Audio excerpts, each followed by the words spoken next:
نیلی آنکھوں والی چڑیا چاندنی اور بہادر للو۔ بہت زمانہ پہلے ایک خوبصورت وادی میں ایک گھنا جنگل تھا۔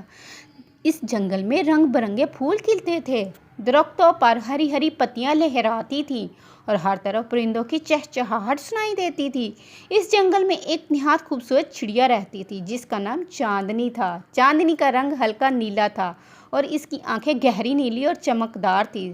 جب وہ آسمان میں اڑتی تو ایسا لگتا جیسے نیلا آسمان ہی پر لگا کر اڑ رہا ہو۔ چاندنی کی ایک عادت تھی کہ وہ صبح سویرے درخت کے سب سے اونچی شاخ پر جا کر بیٹھتی اور سورج نکلتے دیکھتی۔ اسے ٹھنڈی ہوا اور نرم دھوپ بہت پسند تھی۔ اس جنگل میں ایک اور چڑیا بھی رہتی تھی جس کا نام للو تھا۔ للو ایک نر چڑیا تھا، تھوڑا سا شرارتی مگر دل کا بہت اچھا تھا۔ وہ ہمیشہ نئی جگہ تلاش کرتا اور جنگل کی سیر کرتا رہتا تھا۔ ایک دن للو درختوں کے درمیان اڑ رہا تھا۔ اس کی نظر اچانک چاندنی پر پڑی۔ وہ اونچی شاخ پر بیٹھی آسمان کی طرف دیکھ رہی تھی۔ للو نے حیران ہو کر کہا، واہ، تم تو بہت خوبصورت ہو چڑیا ہو، تمہارا نام کیا ہے؟ چاندنی تھوڑا سا شرما گئی اور آہستہ سے بولی، میرا نام چاندنی ہے، اور تم کون ہو؟ للو نے ہنستے ہوئے جواب دیا، میرا نام للو ہے، بہادر للو۔ میں اس جنگل کا سب سے خوش مزاج پرندہ ہوں۔ یہ سن کر چاندنی ہنس پڑی۔ اسی دن دونوں کی دوستی شروع ہو گئی۔ اب دونوں روز اکٹھے اڑتے، کبھی دریا کے کنارے جاتے، کبھی پھولوں والے میدان میں بیٹھتے اور کبھی درختوں کے اوپر سے پورے جنگل کو دیکھتے۔ ایک دن دونوں جنگل کے ایک نئے حصے کی طرف نکل گئے۔ وہاں درخت بہت اونچے تھے اور راستے تھوڑے مشکل تھے۔ چاندنی نے تھوڑا سا گھبرا کر کہا، للو، ہمیں شاید واپس چلے جانا چاہیے۔ یہ جگہ مجھے کچھ عجیب سی لگ رہی ہے، مجھے ڈر لگ رہا ہے۔ للو نے مسکرا کر کہا، ڈرو مت چاندنی، میں ہوں نا، ہم بس تھوڑی ہی سیر کر کر واپس چلیں گے۔ اتنے میں انہوں نے دیکھا کہ ایک چھوٹا سا پرندہ جھاڑیوں میں پھنس گیا ہے۔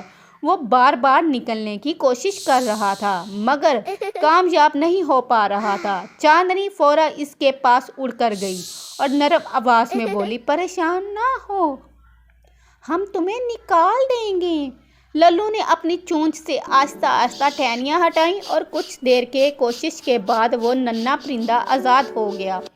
وہ خوشی سے چہچہا کر بولا، آپ دونوں نے میری جان بچائی، بہت شکریہ، آپ دونوں بہت اچھی ہیں۔ چاندنی نے مسکرا کر کہا، دوستوں کی مدد کرنا بہت ہی اچھی بات ہوتی ہے۔ ننھا پرندہ خوش ہو کر اپنے گھونسلے کی طرف اڑ گیا۔ اسی دن کے بعد چاندنی اور للو کو احساس ہوا کہ صرف سیر کرنا ہی نہیں بلکہ دوسروں کی مدد کرنا بھی بہت ضروری ہے۔ کچھ دن بعد جنگل میں شدید گرمی پڑنے لگی۔ چھوٹے پرندوں کو پانی ڈھونڈنے میں مشکل ہونے لگی۔ چاندنی نے ایک دن للو سے کہا، کیوں نہ ہم سب پرندوں کے لیے پانی کا کوئی انتظام کریں للو؟ للو کو یہ خیال بہت اچھا لگا۔ دونوں نے مل کر دریا کے قریب ایک چھوٹی سی جگہ تلاش کی جہاں بارش کا پانی جمع ہو سکتا تھا۔ پھر انہوں نے دوسرے پرندوں کو بھی بلایا۔ سب پرندوں نے مل کر وہاں ایک چھوٹا سا پانی کا تالاب بنا دیا۔ اب جب بھی گرمی ہوتی، جنگل کے پرندے وہاں آ کر پانی پیتے اور خوش ہوتے۔ ایک دن ایک بوڑھی چڑیا نے چاندنی اور للو سے کہا، تم دونوں بہت خوبصورت اور اچھے کام کرتے ہو، تمہاری وجہ سے سب پرندے خوش ہیں۔ چاندنی اور للو ایک دوسرے کو دیکھ کر مسکرا دیے۔